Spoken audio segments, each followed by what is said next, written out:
اور میرے بچوں کو مارنا چاہتے ہو۔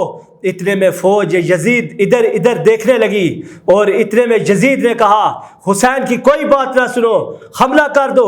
امام حسین علیہ السلام پر فوج یزید نے حملہ کر دیا۔ امام حسین علیہ السلام جیسے ذوالفقار نکال کر فوجی یزید کے حملے کا جواب دیتے ہیں، تاریخ نے لکھا لاکھوں فوجی بھاگنا شروع کر دیتے ہیں۔ کربلا کی زمین پہ کوہرام برپا ہو گیا۔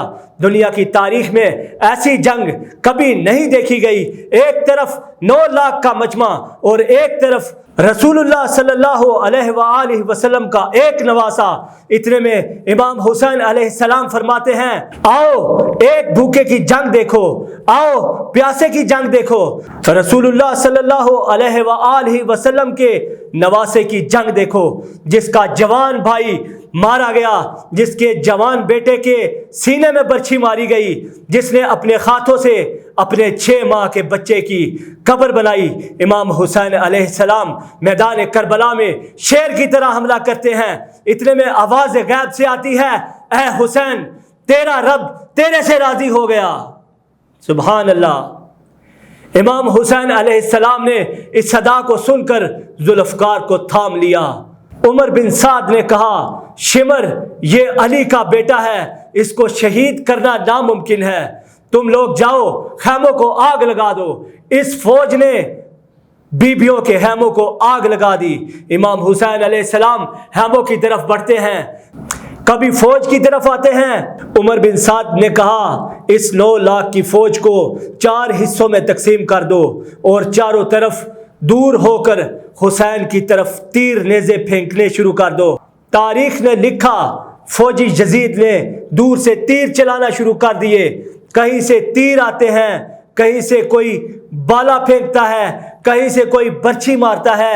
جس کے پاس مارنے کے لیے کچھ نہیں، وہ کربلا کی تپتی ہوئی زمین سے پتھر اٹھا کے امام حسین علیہ السلام کے جسم پہ مارتا ہے۔ اتنے تیر لگے ان کا جسم تک نہیں نظر آ رہا تھا۔ بس نواسے رسول صلی اللہ علیہ وآلہ وسلم گھوڑے کی زین سے زمین پر آتے ہیں۔ یزید کی فوج خوشی سے جھومنا شروع کر دیتی ہے، لیکن امام حسین علیہ السلام کا وہ گھوڑا جس پر وہ سواری کرتے ہیں چاروں طرف طواف کرنا شروع کر دیتا ہے تاکہ میں تیروں اور خنجروں کے زخم کو اپنے جسم پر لے لوں۔ وہ گھوڑا دوڑ ہی رہا تھا، اتنے میں عمر بن سعد کہتا ہے رکو کوئی تیر نہ چلائے، یہ رسول اللہ صلی اللہ علیہ وآلہ وسلم کا گھوڑا ہے، ایسا نہ ہو کہ گھوڑے کو تکلیف ہو۔ افسوس کہ رسول اللہ صلی اللہ علیہ وآلہ وسلم کے گھوڑے کا تو یہ لوگ احترام کر رہے تھے جس پر رسول اللہ صلی اللہ علیہ وآلہ وسلم سوار ہوتے تھے، مگر افسوس جو ان کے کندھوں پر بیٹھتے رہے، ان کے نواسے ان کا احترام بھول گئے۔ امام حسین علیہ السلام سر سجدے میں رکھ کے اللہ کا ذکر کر رہے ہیں، اتنے میں ظالم آتے ہیں اور امام حسین علیہ السلام کے سر کو قلم کرتے ہیں۔ امام حسین علیہ السلام کے سر کا کٹنا تھا کہ فوج یزید خوشی سے جھومنے لگی، لوٹنا شروع کر دیا۔ کوئی خیموں کے اندر گئے اور بیبیوں کے سروں سے چادروں کو اتار دیا۔ رسول اللہ صلی اللہ علیہ وآلہ وسلم کے گھر کے سامان کو لوٹ لیا، اور کچھ لوگ امام حسین علیہ السلام کے پاک جسم کی توہین کرنے لگے۔ ایسے ایک ظالم قریب آیا۔ امام حسین علیہ السلام کے ہاتھ میں انگوٹھی تھی جس کو اتارنے کی کوشش کی گئی، جب نہ اتری تو ظالم نے امام حسین علیہ السلام کی انگلی کاٹ دی، اور پھر امام حسین علیہ السلام کے جسم مبارک کو کربلا کی تپتی ہوئی زمین میں رسیوں کے ساتھ باندھ کر گھماتے رہے۔ عمر ابن سعد نے کہا اب حسین کی لاش کا وہ حشر کرتے ہیں کہ کوئی بھی رہتی دنیا تک کوئی بھی یزید ملعون کے خلاف آواز نہ اٹھائے۔ حسین کے ساتھیوں کے جسم سے سر کو الگ کر دو، سب کے جسم سامنے رکھو، گھوڑوں کو تیار کرو، ہم ان کی لاش کو پامال کر دیں گے۔ زمین کربلا گواہ ہے۔ کہیں سے کوئی قبیلہ کہتا ہے کہ علی اکبر کی ماں امی لیلہ ہمارے قبیلے کی ہے، کچھ کہتے ہیں کہ ہم علی اکبر پر گھوڑے نہیں دوڑانے دیں گے، کہیں سے کوئی کہتا ہے عباس کی ماں ہمارے قبیلے کی ہے، کہیں سے کوئی کہتا ہے قاسم کی ماں ہمارے قبیلے کی ہے، کہیں سے حر کی لاش کوئی اٹھا لیتا ہے۔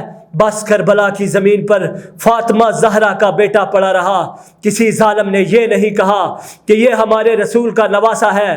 بس گھوڑوں کو تیار کیا گیا اور امام حسین علیہ السلام کی لاش کو پامال کیا گیا۔ تاریخ گواہ ہے کہ مشرق کے گھوڑے مغرب کی طرف دوڑائے گئے اور مغرب کے گھوڑے مشرق کی طرف دوڑائے گئے۔ امام حسین علیہ السلام کی لاش کو اتنا پامال کیا گیا کہ ان کا سینہ ان کی پشت سے جا ملا۔ امام حسین علیہ السلام کے جسم کے ٹکڑے کر دیے گئے۔ فوج یزید امام حسین علیہ السلام کی لاش پامال کر رہی ہے اور وہ شمر اور عمر بن سعد خوش ہو رہے ہیں۔ اتنے میں اندھیرا چھا گیا اور یوں غریبوں کی شام بچ گئی۔ بے پردہ بیبیاں میدان کربلا کی زمین پر بیٹھ کے شہیدوں کا ماتم کر رہی ہیں۔ امام سجاد نے دیکھا کہ زمین رو رہی ہے، آسمان رو رہا ہے، کہیں قیامت نہ آ جائے۔ اپنے سر کو سجدے میں رکھا اور پوری رات اللہ کی نعمتوں کا شکر کرتے رہے۔ بس شام غریبہ کا ڈھلنا تھا کہ 11 محرم کا سورج طلوع ہوا۔ شمر رسول اللہ صلی اللہ علیہ وآلہ وسلم کی بیٹیوں کو قید کرتا ہے اور قیدی بنا کر کوفہ اور شام کی گلیوں کی طرف لے جاتا ہے۔ امام حسین علیہ السلام اور ان کے ساتھیوں کی لاش میدان کربلا میں بے گرو کفن پڑی ہوئی ہیں۔ امام سجاد خون کے آنسو روتے ہیں۔ تاریخ نے لکھا کہ 3 دن رسول اللہ صلی اللہ علیہ وآلہ وسلم کا نواسا بے گور و کفن میدان کربلا کی زمین پر پڑا رہا تھا۔ 3 محرم 61 ہجری جب آس پاس کے لوگوں نے دیکھا کہ فوج کا پہرا کم ہوا ہے تو نہر فرات سے پانی بھرنے کے لیے باہر آئیں۔ عورتیں دیکھتی ہیں کہ میدان کربلا کی زمین پہ لاشیں بکھری ہوئی ہیں اور چیخ کر روتی اور اپنے مردوں کے پاس جا رہی ہیں اور کہتی ہیں، اے لوگو، یہ رسول اللہ صلی اللہ علیہ وآلہ وسلم کے خاندان ہے، یہ زید کی فوج نے انہیں قتل کر دیا ہے اور ان لوگوں کی قبر بناتے ہیں اور انہیں سپرد خاک کرتے ہیں۔ اور ان کے مردوں نے کہا، کیا کہہ رہی ہو؟ یزید نے مارا ہے، ایسا نہ ہو کہ ان کی تدفین کرتے ہوئے یزید ہمیں بھی نہ مار دے۔ وہ عورتیں رو کر کہتی ہیں، بدبختو، لوگوں کو اللہ کے رسول نے فرمایا تھا کہ میں اجر اور رسالت کچھ نہیں مانگتا سوائے اس کے کہ میری اولاد سے محبت کرنا۔ اے لوگو، اگر تم نہیں جاتے تو ہم عورتیں جاتی ہیں اور رسول اللہ صلی اللہ علیہ وآلہ وسلم کے خاندان کی تدفین کرتی ہیں۔ کچھ ضمیر جاگے اور کچھ عورتیں اور مرد میدان کربلا میں پہنچے تو دیکھا کہ کسی کے جسم پر سر نہیں، لاش زمین کربلا پر بکھری ہوئی ہے۔ ایسے میں پہچان کرنا ناممکن تھا۔ انہوں نے ایک بڑا سا کھڈا کھودا اور اس میں سب کو تدفین کر دیا۔ ابھی وہ تدفین کرنا شروع کرتے ہیں تو ایک نورانی چہرے والا، جھکی ہوئی کمر ایک شخص آتا ہے۔ لوگوں نے سوچا شاید کوئی سپاہی ہے تو وہ شخص فرمانے لگا کہ لوگوں، میں اس غریب کا بیٹا سجاد ہوں۔ اور پھر امام سجاد رسول اللہ صلی اللہ علیہ وآلہ وسلم کی چادر ان کے ہاتھ میں پکڑ کر آتے ہیں اور اس کے اندر امام حسین علیہ السلام کی لاش کو اکٹھا کرنا شروع کرتے ہیں۔ کہیں سے امام حسین علیہ السلام کی انگلیاں ملتی ہیں تو کہیں سے حضرت امام حسین علیہ السلام کی پسلیاں ملتی ہیں۔ اس چادر میں امام حسین علیہ السلام کا جسم اکٹھا کر کے کھڈا کھودتے ہیں تو پہلے سے ایک قبر تیار ہے، وہاں پر نواسہ رسول صلی اللہ علیہ وآلہ وسلم کی تدفین ہوتی ہے۔ وہاں پر نواسہ رسول صلی اللہ علیہ وآلہ وسلم کو دفن کر دیا جاتا ہے۔ تاریخ نے لکھا کہ واقعہ کربلا کے بعد یزید نے اور آنے والی حکومتوں نے یہ چاہا کہ امام حسین علیہ السلام کی قبر کا نشان بھی ختم کر دیں، لیکن اللہ جسے چاہے اسے کوئی ختم نہیں کر سکتا۔ لوگوں نے چاہا کہ نہر فرات کا رخ امام حسین علیہ السلام کی قبر کی طرف کر دے، لیکن تاریخ گواہ ہے کہ نہر فرات کا پانی قبر کی طرف گیا ہی نہیں۔ آج بھی اللہ نے اپنے پیارے حسین علیہ السلام کی قبر کو تمام حاس و عام کے لیے توحید کی نشانی بنا کے رکھا ہوا ہے۔ آج بھی لاکھوں کی تعداد میں لوگ کربلا آتے ہیں اور نواسہ رسول صلی اللہ علیہ وآلہ وسلم کی قبر کی حاضری دیتے ہیں اور اسلام زندہ باد اور ظلم مردہ باد کا نعرہ لگاتے ہیں۔